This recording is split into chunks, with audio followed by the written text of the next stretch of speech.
2018, le déguisement de l'alternance. En 2018, après 18 années passées à la tête du pays, Joseph Kabila annonce une alternance historique. Le monde salue ce geste comme un exemple démocratique africain. Mais en réalité, il ne quitte pas le pouvoir. Il recule pour mieux se dissimuler. À travers le FCC, Front commun pour le Congo, et ses hommes placés stratégiquement, il conserve la main sur les institutions clés. Justice, sécurité, armée, finances. Il devient le père de l'alternance, mais surtout le père du faux départ. 2019-2021, l'État parallèle. Kabila, depuis sa ferme de Kigankati, gouverne dans l'ombre. Le nouveau président est cerné par les hommes de l'ancien régime. Les réformes sont bloquées. Le peuple espère, pendant ce temps, les ressources naturelles continuent d'être exploitées au profit de réseaux obscurs liés à son clan. L'appareil de l'État fonctionne pour lui et non pour le peuple.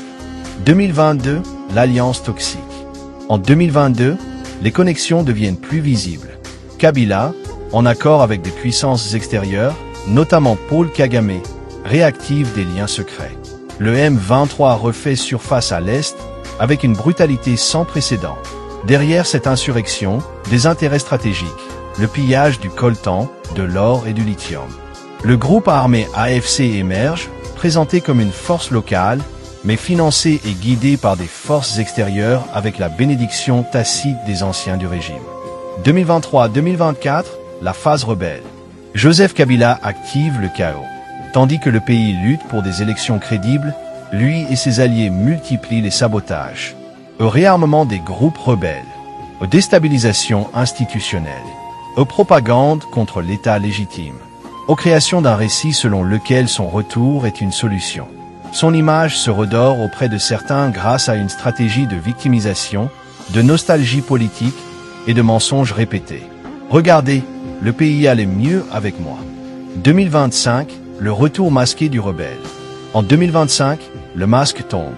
L'homme que l'on appelait père de l'alternance réapparaît, non plus comme un ancien président, mais comme un rebelle politique déguisé en sauveur. Il tente de manipuler le peuple, de se présenter comme celui qui peut sauver la RDC du chaos qu'il a lui-même orchestré. Mais cette fois, le peuple voit clair. Cette fois, le peuple dit non. Conclusion, le réveil contre la trahison.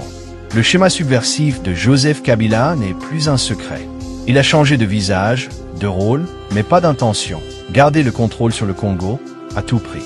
Aujourd'hui, une nouvelle conscience nationale se lève pour dire « Non retour au pouvoir, monsieur l'alternance.